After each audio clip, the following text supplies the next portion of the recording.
बिस्मिल्लाहिर्रहमानिर्रहीम। अस्सलाम वालेकुम students, hope that you all are fine. आज का जो हमारा लेक्चर है ये ऑनलाइन सेशन का, इसमें टॉपिक जो हमारा वो determining linear equation in different forms, यानी हमारी जो लीनियर इक्वेशन जो हमने प्रीवियस लेक्चर में भी पढ़ी थी उसकी जो मुख्तलिफ फॉर्म्स हैं वो क्या क्या हो सकती हैं, और उसके बाद अगर दो लाइंस आपस में पैरेलल हैं तो उनका आपस में क्या रिलेशन होगा, और अगर दो लाइंस आपस में परपेंडिकुलर हैं तो उनका आपस में क्या रिलेशन होगा। तो इस टॉपिक को आगे चलाने से पहले हम ज़रा पिछले लेक्चर में हमने जो रिव्यू कर लेते हैं कि उस लेक्चर में हमने क्या क्या पढ़ा था। हमने उसमें एक स्लोप एंड इंटरसेप्ट पढ़ा था कि लीनियर इक्वेशन का स्लोप और इंटरसेप्ट क्या होता है, और उसके बाद हमने ये पढ़ा था कि उनकी इंटरप्रिटेशन क्या होती है। और उसके लिए ये वो लेक्चर था जो हम नॉर्मल सेशंस हमारे यूनिवर्सिटी में थे, उस वक्त मैंने आपको ये लेक्चर दिया था, ये लास्ट लेक्चर था। उसके अंदर ये मुख्तलिफ ये वाली मैंने फ़ाइल आपको शेयर की थी जो असल में आपकी बुक के पेजेस थे, तो बुक यकीनन आपके पास होगी, उसके अंदर ये सारी चीज़ें अवेलेबल थी। तो इसका एक क्विकली मैं एक रिव्यू सा ले लेता हूँ कि आपके पास इसमें क्या है, या आप पढ़ लेंगे तो चीज़ें रिकॉल हो जाएंगी। उसके अंदर हमारे पास ये एक ग्राफ, अगर आप दूसरे तीसरे पेज पे आएंगे तो ये ग्राफ है, इसको अगर आप गौर से देखें तो ये जो डार्क लाइन है ये इन दोनों वाई एक्सिस और एक्स एक्सिस के इस राइट कॉर्नर, ये जो क्वाड्रेंट है इसको दो मुख्तलिफ जगहों से कट कर रहे हैं। एक एक्स इक्वल टू 0 से कट, एक्स इक्वल टू 0 के अलोंग वाई एक्सिस कट हो रहा है 4 पे, इसलिए ये 0 4 बन रहा है, और एक y इक्वल टू 0 के अलोंग x कट हो रहा है 8 पे, इसलिए ये 8 0 बन रहा है। तो ये जो 0 4 पॉइंट अगर आप गौर से देखें तो ये इसका मतलब है कि ये x इक्वल टू 0 पे y की 4 वैल्यू है, और अगर आप इसको देखें तो ये y इक्वल टू 0 पे x की 8 वैल्यू है। तो ये बिल तरतीब ये y इंटरसेप्ट हो गया, ये x इंटरसेप्ट हो गया। ये बातें हमने उस वक्त पढ़ी थी कि अगर y इंटरसेप्ट फाइंड करना है तो आप x को 0 कर दें, और अगर x इंटरसेप्ट आपने फाइंड करना है तो आप y को 0 कर दें। और ये इस इक्वेशन का ये ग्राफ इसने बनाया हुआ है यहाँ पे। उसके बाद ये नीचे उसने ये मुख्तलिफ इंटरसेप्ट्स, ये एग्जाम्पल आपने की थी जो हमने यहाँ से की थी। उसके बाद ये अगर आप इस लाइन को गौर से देखें तो ये लाइन पास हो रही है ओरिजिन से। ओरिजिन क्या है, यहाँ से वाई एक्सिस और एक्स एक्सिस क्रॉस होते हैं, उसको ओरिजिन बोला जाता है। तो यहाँ से ये लाइन पास हो रही है ये सेंटर से। इसका मतलब है कि इस लाइन के लिए अगर गौर से देखें तो यहाँ एक्स इंटरसेप्ट और वाई इंटरसेप्ट ये दोनों एक ही पॉइंट से पॉइंट्स हैं दोनों, यानी एक्स 0 रखें तो वाई 0 हो रहा है, वाई 0 रखें तो एक्स 0 हो रहा है। तो इसका मतलब यहाँ इन दोनों के इंटरसेप्ट्स आपस में इक्वल हैं, और ये यही सूरत हो सकती है कि ये ओरिजिन से पास करें। तो ये इस 4x - 7y की एक इक्वेशन है, उसकी ग्राफिकल रिप्रेजेंटेशन है। ये नीचे इंटरसेप्ट्स, x इंटरसेप्ट और y इंटरसेप्ट की डेफिनेशन मैंने आपको उस वक्त पढ़ाई थी सॉरी। उसके बाद इन्हीं इंटरसेप्ट्स को एक इक्वेशन की फॉर्म में बयान किया गया कि यहाँ पे x के अंदर अगर इस इक्वेशन में y है ही नहीं, इसका मतलब किसी ने y 0 पुट कर दिया और वो गायब हो गया, तो इसका मतलब है कि ये जो है ये y इंटरसेप्ट है जो कि x है, और अगर ये देखें तो ये x इंटरसेप्ट है जो y है। ठीक है। उसके बाद ये यहाँ पे आपको ये दो लाइंस नज़र आ रही हैं, ये दोनों lines parallel to y axis हैं।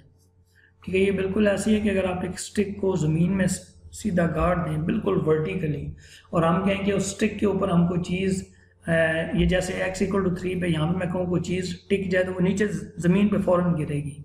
इसका मतलब अगर इसमें थोड़ा सा भी कोई खम होता है या ढलान होती तो वो चीज़ थोड़ी देर के लिए इस पर रुकती है, और रुकते रुकते रुकते ज़मीन की तरफ आ जाती है। ये मैं आपको आम मिसाल दे रहा हूँ। तो जब ये line parallel to Y axis होगी, so vertical stick is as undefined slope, उसका स्लोप कोई नहीं है। ठीक है। तो उस सूरत में आपकी इक्वेशन जो है वो x इक्वल टू के आएगी। ठीक है। इक्वेशन ऑफ द फॉर्म जिसके अंदर जो है आपकी तमाम देखें कि वैल्यूज x इक्वल टू 3 के ऊपर ही तमाम y प्लॉट हो रहे हैं, x इक्वल टू 3 के ऊपर ही तमाम y प्लॉट हो रहे हैं।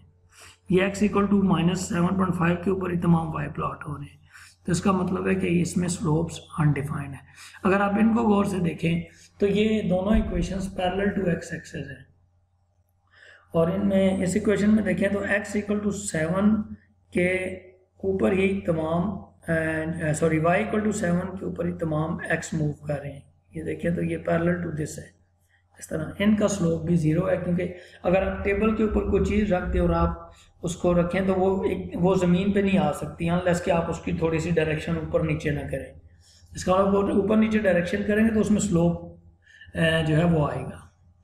ठीक है, तो इस सूरत में भी ये स्लोप ज़ीरो स्लोप की एक मिसाल है। ये नीचे उसने तीनों सूरतें बताई थी। ये अगर आपने उस वक्त मैंने कहा था ये पढ़ें तो आपको ये चीज़ें क्लियर हो जाएंगी। इसी की ग्राफिकल इंटरप्रिटेशन ये है। राइट साइड से आते हैं जो भी पढ़े, ये वर्टिकल लाइन है तो इसमें स्लोप अनडिफाइंड है। उसके बाद ये line parallel to X axis है तो इसमें स्लोप ज़ीरो है। अब ये लाइन अगर बी में देखें तो ये लाइन एक्स के राइट साइड पे जाते जाते लाइन ऊपर से नीचे गिर रही है, और इसका मतलब है ये नेगेटिव स्लोप है, ये माइनस का साइन लगा हुआ है। और इसमें देखें तो ये लाइन ऊपर बढ़ रही है, ये पॉजिटिव स्लोप है। ठीक, तो ये उसकी कुछ मिसालें थी। उसके बाद आप ये आपने देखा था, उसके बाद स्लोप का जो बेसिक फार्मूला था वो ये कॉन्सेप्ट था कि change in Y due to change in X, simple. तो वही फ्रैक्शन की फॉर्म में अगर हम लिखें तो ये स्लोप का बेसिक फार्मूला बन जाता है। और उसके बाद नीचे ये 2.10 इक्वेशन में हमने 2 पॉइंट्स की मदद से स्लोप का एक फार्मूला जो है ये डिस्कस किया था उस वक्त, जो अभी आगे भी चीज़ें डिस्कस होंगी। उसके बाद आगे ये उसने स्लोप को ग्राफिकली बताया गया है कि देखें एक्स के अंदर जो चेंज है वो 3 आ रही है और वाई के अंदर जो चेंज है वो 8 आ रही है। तो इन दोनों की जो रेशो है वो 8/3 है, आपके पास स्लोप बनेगा। ये वही ऊपर स्लोप का जो फार्मूला था ये इसी को उसने ग्राफिकली बयान की है। ये भी हमने चीज़ पढ़ी थी। उसके बाद हमारे पास ये देखेंगे वही उसी ग्राफ को उसने हर यूनिट के ऊपर वो रेट ऑफ चेंज बता रहा है कि वाई में इतनी change, rate of Y change जो है वो ये हो रही है। ठीक है, उसके बाद हमारे पास ये अनडिफाइंड स्लोप की एक एग्जांपल थी, ये हमने एक्सरसाइज उस वक्त की थी।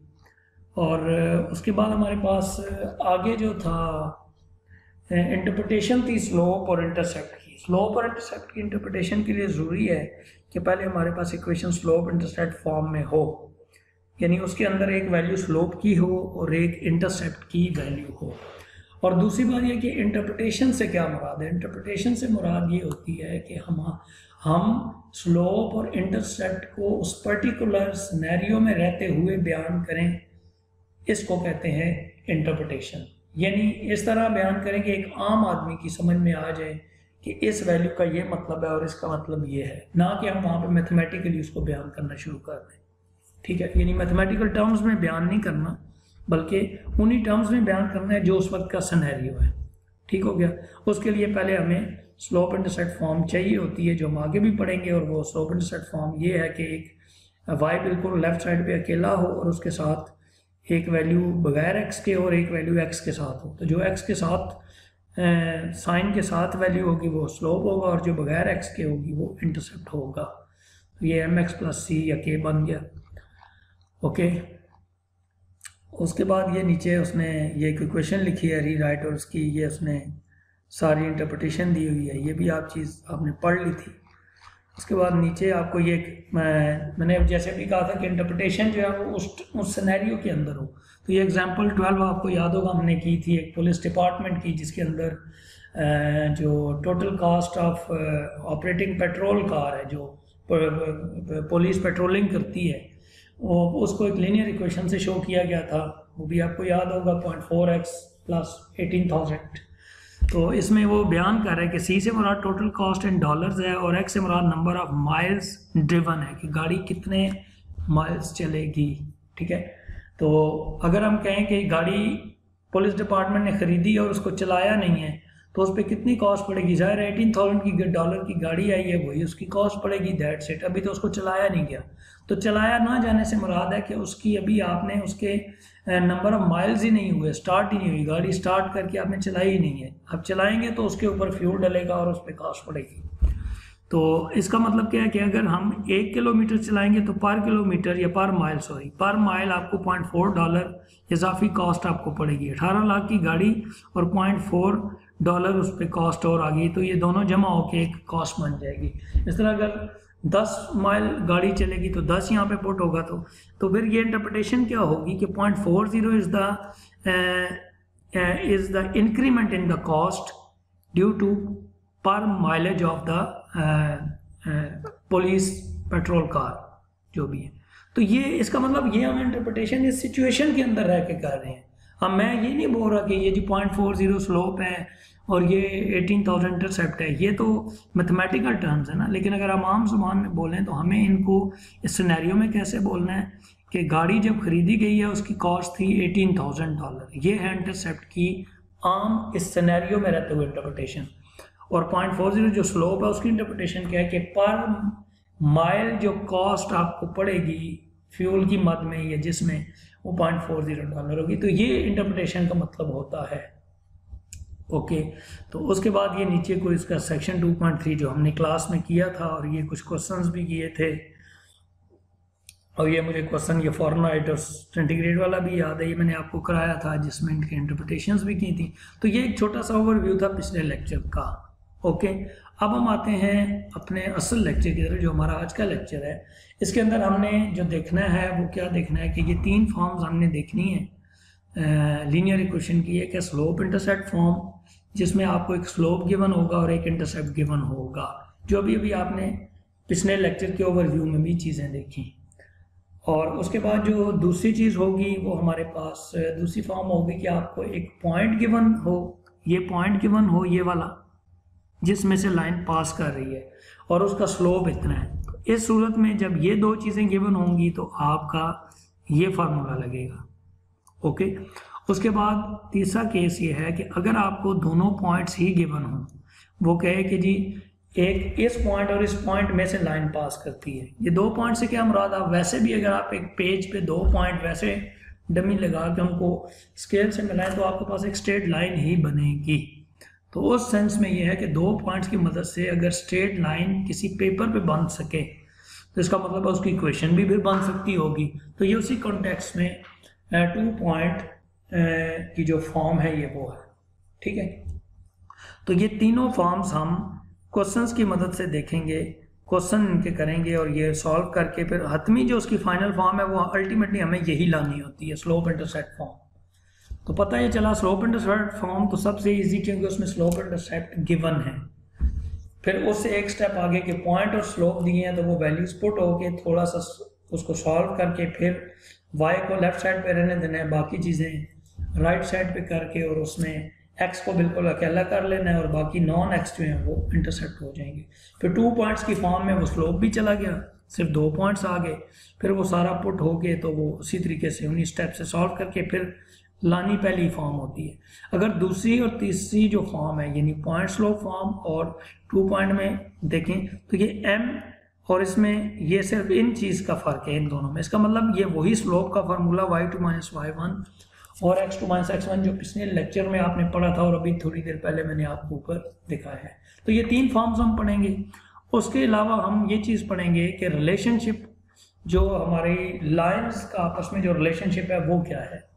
ठीक है, वो लाइन्स का आपस में रिलेशनशिप क्या है। तो अगर 2 लाइन्स आपस में परपेंडिकुलर हों तो उनके दोनों जो स्लोप्स हैं उनका आपस में प्रोडक्ट -1 होता है। अगर मैं उलट बोलूँ कि अगर 2 लाइन्स के स्लोप्स का प्रोडक्ट -1 है तो श्योर शॉर्ट और पक्की बात है कि ये लाइन्स आपस में परपेंडिकुलर ही होंगी। ठीक है, तो ये यहाँ पे अब चलते चलते साथ ये भी बता दूँ कि हर 2 क्रॉस होने वाली लाइंस आपस में परपेंडिकुलर नहीं होती। सिर्फ वो 2 लाइंस आपस में परपेंडिकुलर होती हैं जिनके इंटरसेक्शन पॉइंट पे 90 डिग्री का एंगल बन रहा हो। तो अगर आप इनमें गौर से देखें तो ये 90 डिग्री के चारों एंगल्स बन रहे हैं। इसी तरह यहाँ भी देखें तो 90 डिग्री के एंगल्स बन रहे हैं। तो परपेंडिकुलर के लिए लाजमी है कि 90 डिग्री का एंगल बने और 90 डिग्री का एंगल बनेगा तभी दोनों के स्लोप्स का प्रोडक्ट -1 होगा। मिसाल के तौर पे एक इक्वेशन है उसका स्लोप 2 है तो दूसरे का जो स्लोप है वो -1/2 होना चाहिए। तो इसको अगर मैथमेटिकली बोले तो हम कहेंगे कि if two lines are perpendicular to each other then the product of their slope is equal to -1 और the slope of second line is negative reciprocal of slope of first line. ये इसका mathematical sense बनती है। अब दोनों graphs में अगर आप फर्क देखें तो इसमें दोनों के स्लो इंटरसेप्ट इक्वल नहीं है, इसलिए ये जो है वो क्यों इसका ये रेड लाइन का इंटरसेप्ट देखें तो ये यहाँ पे एग्जिस्ट कर रहा है इस जगह पे, और ब्लैक लाइन का इंटरसेप्ट देखें तो ये 8 पे एग्जिस्ट कर रहा है। तो ये दूर दूर इंटरसेप्ट होंगे, लेकिन अगर उनके इंटरसेप्ट इक्वल हो जाए तो इनका क्रॉस ओरिजिन पे पड़ेगा, जैसा मैंने पिछले लेक्चर के रिव्यू में एक आपको ग्राफ दिखाया था कि वो दोनों ओरिजिन से क्रॉस हो रहे होंगे। ओके, उसके बाद हमारे पास ये दो लाइंस पैरेलल है। पैरेलल से मुराद ये होती है कि दोनों लाइंस जैसे रेल की पटरी को अगर आप देखें तो वो बिल्कुल एक दूसरे के साथ साथ चल रहे होते हैं और उनके लाइन टू लाइन जो है ना आपस में फासला बिल्कुल एग्जैक्ट इक्वल होता है, तो जिसकी वजह से वो बिल्कुल पैरेलल वो मूव कर रही होती हैं। तो पैरेलल लाइंस जब होंगी तो उनके स्लोप बिल्कुल एग्जैक्ट इक्वल होंगे, लेकिन उनके इंटरसेप्ट्स इक्वल नहीं होंगे। अगर उनके इंटरसेप्ट्स भी इक्वल होंगे, जैसे जैसे इंटरसेप्ट उनके इक्वल के करीब होते जाएंगे वो लाइंस आपस में करीब आती जाएंगी। यहाँ से इंटरसेप्ट ये होते कम होता जाएगा। मिसाल के तौर पे अगर इंटरसेप्ट यहाँ पे एक वाई इंटरसेप्ट ये 2 है और इस वक्त इसका जो वाई इंटरसेप्ट है वो फर्ज करें -5 है, अगर मैं इसको बढ़ा के -2 कर दूँ तो ये रेड लाइन चल के इधर यहाँ पे आ जाएगी -2 पे, तो ये करीब हो जाएंगी, और करीब करूँगा और हो जाएंगी, और करीब करूँगा और हो जाएंगी। अगर मैं इसका इंटरसेप्ट 1 कर दूँ तो एक लाइन ये बनेगी कि जहाँ से 2 के ऊपर से क्रॉस हो रहा है, और दूसरी लाइन बिल्कुल इसके करीब से बनेगी।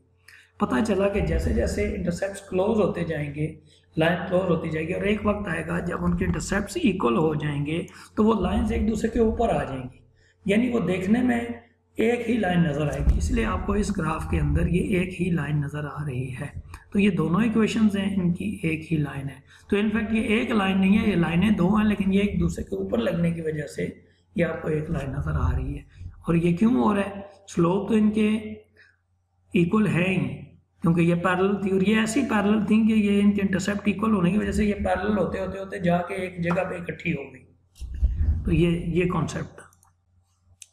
ओके, तो अगर आपने इस टॉपिक से रिलेटेड को फर्दर डिटेल पढ़ ली है तो वो जो पेज 86 से 95 जो फाइल आपको ये वाली शेयर होगी जी, ये आपके बुक का पेज 2.4 सेक्शन से ऑनवर्ड ये जो फाइल आपको मैंने शेयर की हुई है, ये इसको सारा आप इस डिटेल को पढ़ें तो ये सारी जो अभी मैंने डिटेल्स आपको बताई हैं, ये एक्सरसाइज को जो है वो जी, इसको एक्सरसाइज के अलावा, क्योंकि एक्सरसाइज तो अब हम करेंगे आगे, तो उसको पढ़ना चाहें तो आप वहाँ से पढ़ना चाहें, और बल्कि पढ़ें आप ताकि आपका मज़ीद कॉन्सेप्ट क्लियर हो।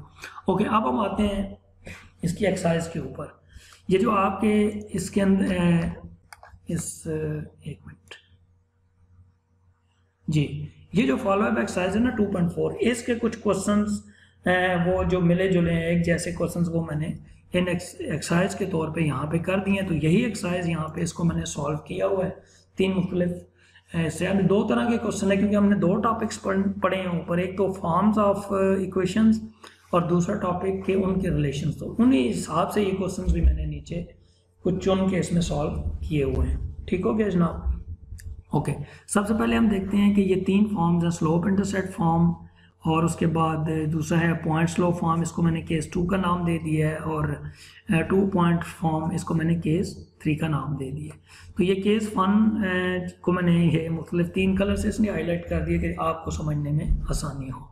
अब ये क्वेश्चन 1 ये है, ये केस 1 से क्यों है, इसलिए कि इसके अंदर उसने स्लोप की वैल्यू दी है और इंटरसेप्ट की वैल्यू दी है, और वो कह रहा है कि इसमें क्वेश्चन में कह रहा है कि इन एक्सरसाइज 1 से 36 जो क्वेश्चंस हैं इनमें आपने डिटरमाइन करने हैं the slope intercept form of the linear equation given the listed attributes. Listed attribute से मुराद ये है कि जो चीज़ जैसी इंफॉर्मेशन दी है वैसा ही आप केस वाला फार्मूला लगाएंगे उसमें, ये इससे मुराद है। और फाइनल आपने जो फॉर्म देनी है वो केस 1 जैसी फॉर्म देनी है, यानी y = mx + c की फॉर्म देनी है सोल्यूशन के तौर पे। ओके, अब ये क्वेश्चन नंबर 1 अगर हम देखें तो स्लोप हमारे पास इसमें -2 है। ये क्वेश्चन नंबर 1, ये जो आपका बुक के अंदर क्वेश्चन है, पूरा पूरा मैंने टाइप भी किया हुआ ताकि आपको आसानी हो जाए। और y इंटरसेप्ट की वैल्यू ये 0 और 10 आपको दी हुई है। अब स्लोप आपको -2 दिया हुआ है और y इंटरसेप्ट की वैल्यू 10 है, क्योंकि x 0 हो तो y की वैल्यू जो होती है वो y इंटरसेप्ट है। तो यहाँ पे हमने लिखा कि एज स्लोप की वैल्यू -2 है और इंटरसेप्ट की वैल्यू 10 है, तो आप लिखेंगे the slope intercept form of linear equation case 1 से जो आती है वो ये आती है, ये केस 1 का ये फार्मूला, ये तो ये आपने फार्मूला लिख दिया और जस्ट इसमें डायरेक्ट वैल्यूज इसमें आपने पुट कर दी और विद साइन पुट करनी है। साइन को इग्नोर नहीं करना, क्योंकि साइन इग्नोर करेंगे तो बाद में मल्टीप्लाई होते हुए वो गलती होगी और आपका सवाल गलत होने के चांसेस होंगे, बल्कि यकीनी तौर पे गलत होगा। ओके, तो बस जस्ट आपने ये ब्रैकेट्स ओपन की तो आपके पास ये इक्वेशन आ गई। अब अगर मैं इसकी इंटरप्रिटेशन की बात करूं तो वही है कि अगर मैं इस 10 को इंटरप्रेट करना चाहूँ तो वो तो बजाते खुद ये इंटरप्रिटेशन ही इसकी एक तरह से लिखी हुई है कि x = 0 पे जो y की वैल्यू है वो y इंटरसेप्ट है। अगर मैं इसको गायब कर दूँ, x 0 वाले इस हिस्से को छोड़ दूँ तो पीछे y की वैल्यू 10, ये y इंटरसेप्ट है। और अगर x को मैं 1 1 बढ़ाता जाऊँ तो y में 2 की कमी आती जाएगी, वो पर यूनिट ऑफ x से मल्टीप्लाई होकर वो 10 में से कम होता जाएगा। इसका मतलब है कि ये जो इक्वेशन बनेगी ये x के बढ़ने के साथ साथ नीचे इसका डाउनफॉल आएगा, तो इसमें एक इनवर्स रिलेशन एग्जिस्ट करेगा।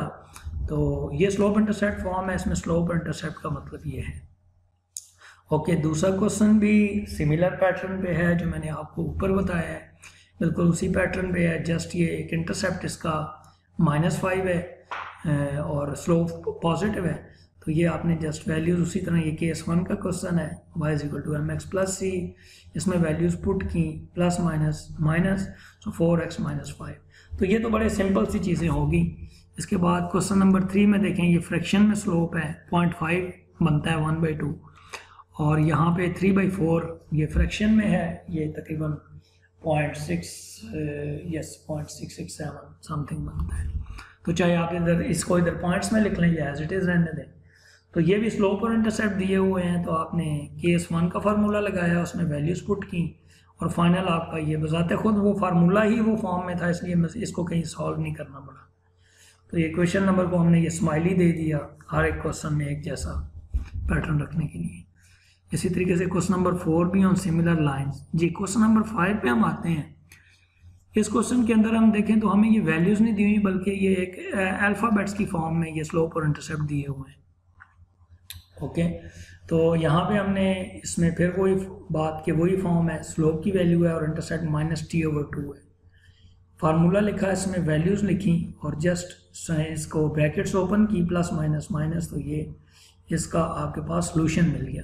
अब इनकी इंटरप्रिटेशन जो है वो इन्हीं टर्म्स में होगी कि the value of y will be -t/2 if value of x = 0। तो ये इसकी इंटरप्रिटेशन होगी। और the value of y decrease by r units when the x is increased by 1 unit।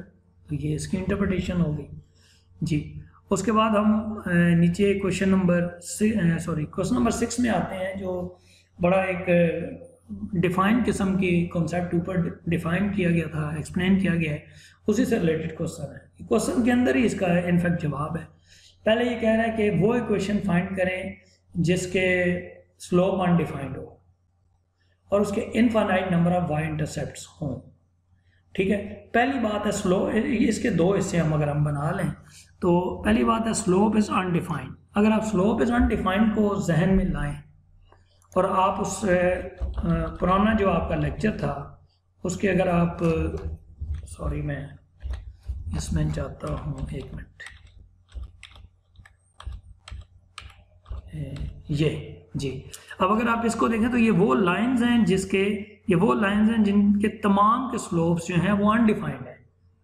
ठीक है, इसका मतलब ये हुआ कि जब वो कह रहा है स्लोप इज अनडिफाइंड, तो y एक्सिस की जो के पैरेलल कोई भी लाइन होगी उसका स्लोप अनडिफाइंड होगा।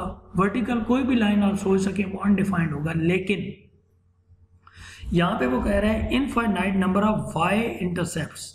y इंटरसेप्ट की बहुत सारी वैल्यूज होनी चाहिए। अब y इंटरसेप्ट होता क्या है कि जहाँ पे x 0 हो, इसका मतलब है कि अगर मैं इन लाइंस को देखूं तो ये x0 के ऊपर लाइंस नहीं है, ये x3 के ऊपर वर्टिकल लाइन है। इसका स्लोप तो अनडिफाइंड है, लेकिन ये लाइन x=3 पे है। इसका स्लोप तो अनडिफाइंड है, लेकिन ये लाइन -7/7.5 के ऊपर है, जबकि y इंटरसेप्ट के लिए ज़रूरी है कि उसके नीचे x0 हो। तो पता ये चला कि ये दोनों लाइनें तो इसका सोल्यूशन नहीं हो सकती। सीधा सीधा जो y एक्सिस है, यही इस बात का जवाब है कि ये y एक्सिस एक तो वर्टिकल है, जिसकी वजह से इसका स्लोप अनडिफाइन हो गया, और दूसरी बात है ये x=0 पे तमाम y की वैल्यूज़ जो y एक्सिस की हैं वो इसके तमाम इनफाइनाइट y इंटरसेप्ट्स हैं। लिहाजा इसका जो जवाब हुआ वो क्या हुआ कि स्लोप तो अनडिफाइंड है, सो वर्टिकल लाइन जो है वो y एक्सिस की वो हो गया, और फिर चूंकि x=0 पे y एक्स पे वर्टिकल लाइन चाहिए, वो बजाते खुद y एक्सिस है, तो इसका सिंपल जो जवाब है वो y एक्सिस आंसर आता है। यानी ग्राफ का जो y एक्सिस है वो इस सवाल का सिंपली हमारे पास जवाब बनता है। ठीक है जी, होपफुली ये क्लियर हो गया। इनकेस अगर कोई मसला हो तो हम इंटरेक्टिव सेशन में भी इसको डिस्कस कर लेंगे। ओके, अब क्वेश्चन नंबर 7 से ऑनवर्ड केस 2 के कुछ क्वेश्चन हैं जिसमें आपको स्लोप और पॉइंट की वैल्यूज दी हुई हैं। तो इसमें ये आपने ये फार्मूला केस 2 का फार्मूला लग रहा है, जो ऊपर मैंने आपको फार्मूले बताए हैं इसमें ये केस 2 का फार्मूला है, y-y1m × x - x1। तो इसमें केस 2 में आपके पास ये आपने इक्वेशन लिख दी और उसके अंदर आपने तमाम वैल्यूज, इसमें ये पॉइंट की वैल्यू पुट हो रही है y - y1, ये y1 की वैल्यू ये -2 है, इसलिए इसको ब्रैकेट में पुट किया है। ये माइनस फार्मूले का है और ये माइनस इस माइनस का ज़ाती माइनस है जो ब्रैकेट के अंदर आ रहा है। ठीक है, अगर ये माइनस आप एक भूल जाएंगे तो ये गलत हो जाएगा। ठीक, इक्वल टू स्लोप की वैल्यू 5, ये -3 दी हुई है, ये जस्ट आपने यहाँ पुट कर दी और ब्रैकेट में x - 4 आ गया, और फिर आपने इसको सिंपली सॉल्व किया। अब ये देखें, ये form direct slope intercept form नहीं है, ये पॉइंट स्लोप फॉर्म है, इसलिए आपको इसको थोड़ा सॉल्व करके y=mx + c की फॉर्म में लाना पड़ेगा, तब ये जाके होगी। तो आप ये देखेंगे सारा सॉल्व करके हम इस 2 को उधर ले गए, फिर 12 में से 2 माइनस हुआ तो ये 10 बन गया, और ये -3x अपनी जगह है। तो इसमें स्लोप आ गया -3 और y इंटरसेप्ट आ गया 10। तो ये स्लोप इंटरसेप्ट फॉर्म हो गई। इस तरह क्वेश्चन नंबर 15 ये थोड़ा सा वैल्यू से हट के है, तो इसमें स्लोप w है और पॉइंट PQ है। तो हमने उसी तरह जैसे वैल्यूज पुट करते थे, हमने ये इसके स्लोप की वैल्यूज, ये स्लोप की जगह w और पॉइंट की जगह p की जगह x की वैल्यू ये p पुट कर दी, और y1 की वैल्यू हमने q पुट कर दी, और सॉल्व करके ये क्वेश्चन उसी तरह हमने x वाली टर्म को अकेला रखा और बगैर x के ये q उधर जाके उसमें जमा हो गया, तो q - wp हो गया जो ब्रैकेट में बंद करती है। तो ये ब्रैकेट की वैल्यू इंटरसेप्ट है और x के साथ जो w प्लस का है ये हमारा स्लोप है। इसी तरह सिमिलर लाइंस पे ये भी क्वेश्चन है, इनमें सिर्फ फ़र्क ये है कि इसका जो स्लोप है वो माइनस में है। ये भी उन्हीं लाइंस पे सॉल्व होगा। ओके, उसके बाद हमारे पास ये, हाँ जी, ये देखें, इसमें वो कह रहा है स्लोप अनडिफाइंड है और पॉइंट इससे पास हो रहे हैं। ठीक है, अब उसका आसान तरीका है कि जो चीज़ अनडिफाइंड है उसे हम, वो होती है इन्फिनिटी होता है इन जनरल 1/0, वैसे तो एनी नंबर ओवर 0 इन्फिनिटी होता है, लेकिन इन सिंपल हम इसको 1/0 भी लिख सकते हैं। तो आपकी आसानी के लिए कि आपको फार्मूला पुट करने में आसानी हो, आप यहाँ पे अनडिफाइंड को 1/0 लिखते हैं। ठीक है, चूँकि साथ पॉइंट भी है तो हमने वैल्यू पुट करनी है। तो यहाँ पे आपके पास आपने अनडिफाइंड को 1/0 लिख दिया, बाकी ये पॉइंट अपनी जगह है। तो चूँकि केस 2 का क्वेश्चन है तो वही केस 2 वाला फार्मूला, जब वैल्यू पुट करेंगे तो y माइनस ये y1 की वैल्यू -5 इक्वल टू 1/0 ऐसे ही x माइनस इंटू -+3। अब ये जो 0 इधर नीचे डिवाइड हो रहा था ना, इसको इधर मल्टीप्लाई कर दें, ऑटोमेटिकली क्वेश्चन ठीक होता जाएगा। तो ये 0 की वजह से ये सारी y वाली टर्म खत्म हो जाएगी, ये पूरा हिस्सा ही 0 हो गया, पीछे बच गया x+3। तो ये x = -3 आपके पास आंसर आ गया। तो आपने देख लिया था कि जहाँ पे स्लोप अनडिफाइंड होता है वहाँ पे x की टर्म में आंसर आता है, और जहाँ पे स्लोप 0 होता है वहाँ पे y की टर्म में आंसर आता है। तो ये उस तरह का एक क्वेश्चन था। अब यहाँ देखें स्लोप 0 है, तो आप देखें ये आंसर y की टर्म में आ रहा है, जो भी मैं बात कर रहा था ऊपर। इसमें स्लोप 0 पुट हो रहा है तो ये इस साइड को 0 कर रहा है, उसमें स्लोप नीचे डिवाइड हो रहा था, उधर जाके मल्टीप्लाई होकर y वाली टर्म को 0 कर रहा था। अनडिफाइंड के केस में वो y वाले हिस्से को जीरो करेगा, जीरो के स्लोप जीरो के केस में वो x वाले हिस्से को जीरो करेगा। ये एक सिंपल सी बात है। तो ये आंसर आ गया। ये केस 2 के ये मुख्तलिफ क्वेश्चंस आपके पास ये इन्हीं लाइन्स पे आप चल के कर सकते हैं। ये अनडिफाइंड में देखें वही 1/0 मैंने किए, ठीक है। ये सारे क्वेश्चंस हैं, ये आप इसमें देख सकते हैं। ओके, हाँ अब ये देखें जैसे क्वेश्चन नंबर 27 है, ये इसमें दोनों पॉइंट्स जो हैं वो A, B और C, D की फॉर्म में दी हैं। अब ये घबरा नहीं जाना, सिंपल सी बात है, ये पॉइंट्स हैं, बस पॉइंट की फॉर्म में हम इनको पुट करेंगे। अभी हमारे पास इनफैक्ट केस 3 के क्वेश्चन स्टार्ट हो गए थे, ठीक है। सॉरी, क्वेश्चन नंबर 1 से हम बात कर रहे हैं, 21 से, केस 3 का पहला क्वेश्चन। अब ये दोनों पॉइंट्स आपको दिए हुए हैं। जब दो पॉइंट्स हैं तो केस 3 का फार्मूला ये है। इस फार्मूले में आपने ये वैल्यूज़ आपने पुट कर देनी है, और वैल्यूज़ पुट करने के बाद -3 -5 ये उसी तरीके से y2 - y1 x2 - x1, और फिर उसके बाद आपने इनमें वैल्यू पुट करके इनको सॉल्व किया। -8/2 आ गया, ये 5 इधर माइनस उधर प्लस हो गया, और 2 आपने दोनों को डिवाइड करके तो ये -4x -8 16 कर दी, और ये इधर जाके जमा हो गया। तो आपके पास जो फाइनल इक्वेशन है वो ये स्लोप इंटरसेप्ट फॉर्म में आ गई। इसी तरह ये जो क्वेश्चन है इसमें यहाँ पे पॉइंट्स नहीं है, मतलब पॉइंट्स तो हैं लेकिन वो नंबर में नहीं है, A B C D में, तो इनको एज इट इज लेके चलना है। बस इनको ऐसे ही ब्रैकेट में लेके चलते जाइए। आपने स्लोप पुट कर दिया, ये पॉइंट इसमें पुट हो गया, ये B इधर माइनस हो रहा था उधर प्लस हो गया, तो ये इस हिस्से का हमने LCM लेके तो ये हमने एक सेपरेट हिस्सा बना दिया, तो ये इंटरसेप्ट हो गया, और ये x के साथ जो चीज़ है ये आपकी स्लोप हो गई। ठीक हो गया जनाब। तो ये इसका स्लोप हो गया D - B/C - A, और इंटरसेप्ट ये वाला हिस्सा, इसको सॉल्व करके कैंसिल करेंगे, BC - AB और AB - AD, तो ये कैंसिल हो गए, तो ये आपके पास हिस्सा आ गया। ओके, ये क्वेश्चन नंबर 27 भी ऑन सिमिलर लाइंस। यस, अब हम इसके दूसरे हिस्से पे आते हैं, जिसमें सिंपल ये है कि जब ये वही रिलेशन है कि जब दो लाइंस आपस में पैरेलल है तो उनके स्लोप्स इक्वल है, जब लाइंस परपेंडिकुलर है तो उनके स्लोप का प्रोडक्ट -1 है। अब यहाँ पे क्वेश्चन 31 में हम देखते हैं, वो कह रहा है कि एक लाइन पास इस पॉइंट से कर रही है लेकिन पैरेलल है इस लाइन के, ठीक है। अब आप ये देखिए कि हमें एक पॉइंट दे दिया गया है इस सवाल में, और पास यानी ये पॉइंट दे दिया गया, और इसके सामने एक लाइन दे दी गई है जो कि पैरेलल है उस लाइन के जो इस पॉइंट में से पास करेगी।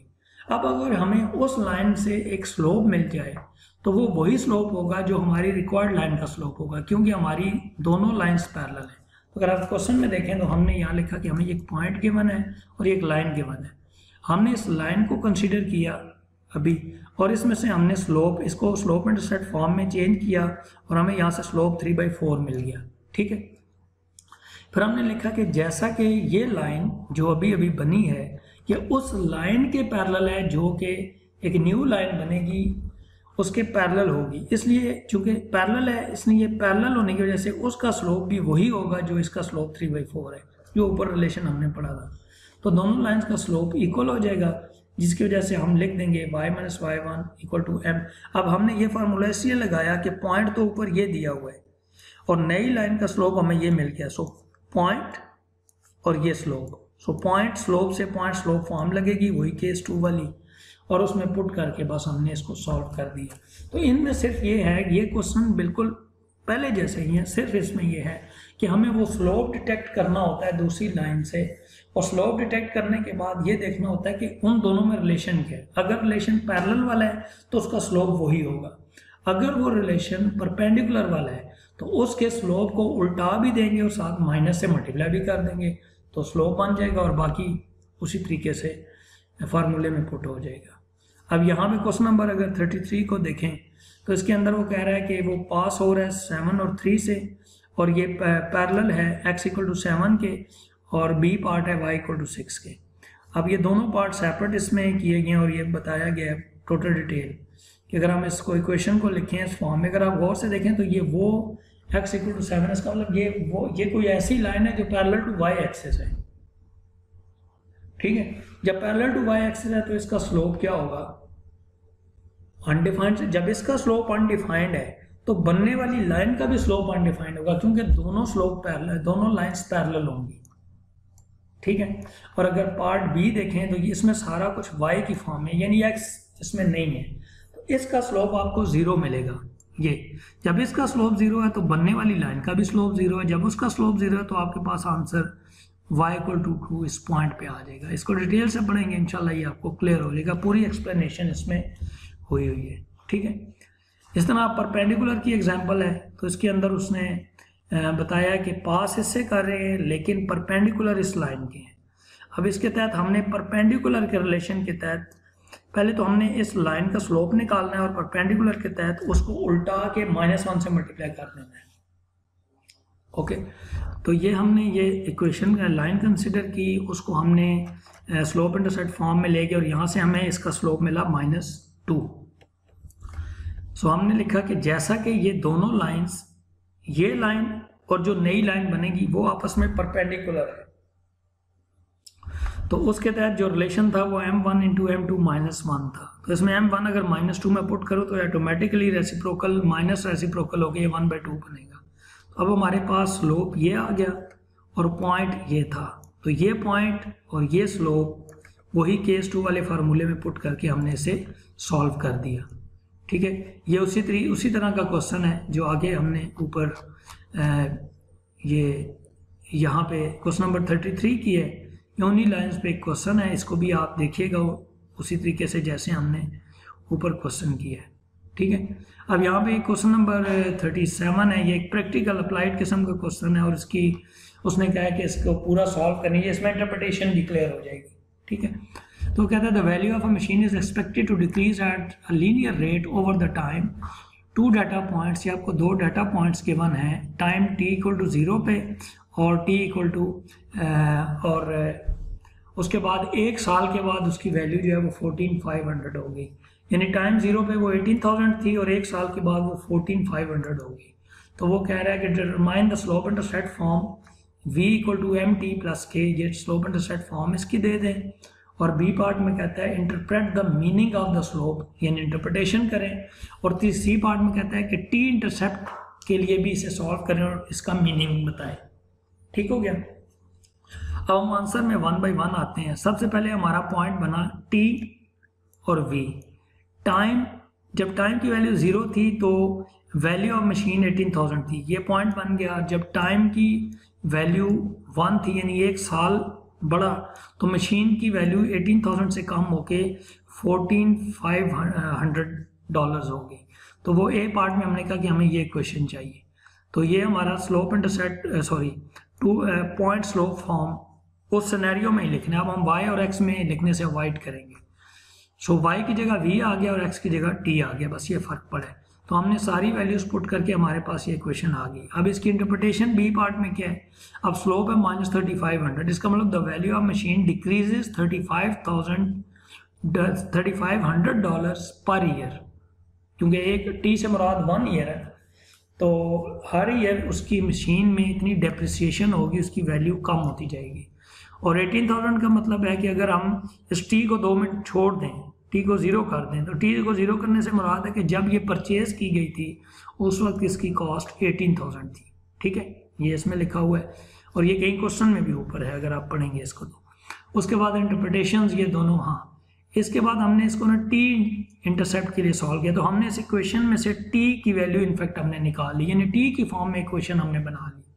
तो टी को एक तरफ रखा और वी दूसरी तरफ ले गए और ये 3,500 डिवाइड करने के बाद जब इसको हमने टी को अलग किया, अलहदा किया, तो हमारे पास इक्वेशन यूँ आ गई, ठीक है, जिसमें 0.000286V और 5.15।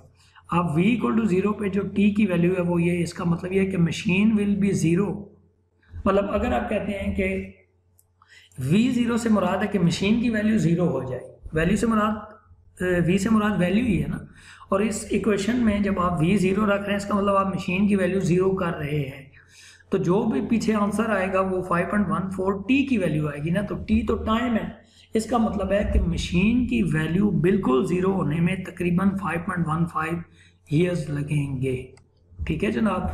तो ये जितने हमने टॉपिक्स पढ़े उनसे रिलेटेड हमने एक एक क्वेश्चन कर दिया। अब बाकी क्वेश्चंस जो हैं वो आप अपनी एक्सरसाइज के ये जो बाकी क्वेश्चंस हैं ये अब आपने खुद इन्हीं लाइंस पे करने हैं, यही बात लिखी है कि other questions can be solve with the same method. Okay, इंशाल्लाह नेक्स्ट लेक्चर में हम nature of the solution of slope intercept relation पढ़ेंगे और नेचर ऑफ द सॉल्यूशन पढ़ेंगे कि किस किस्म का सॉल्यूशन के नेचर क्या होते हैं, ठीक है। और ग्राफिकल और अलजेब्रिक सॉल्यूशंस हम इंशाल्लाह देखेंगे। That's all for today. आप इसको गौर से पढ़िएगा, बाकी जो चीज़ें हम इंटरेक्टिव सेशन में करेंगे। अल्लाह ताला आपको कामयाब नासिर हो। फ़ी अमान अल्लाह। अस्सलाम वालेकुम व रहमतुल्लाहि व बरकातहू।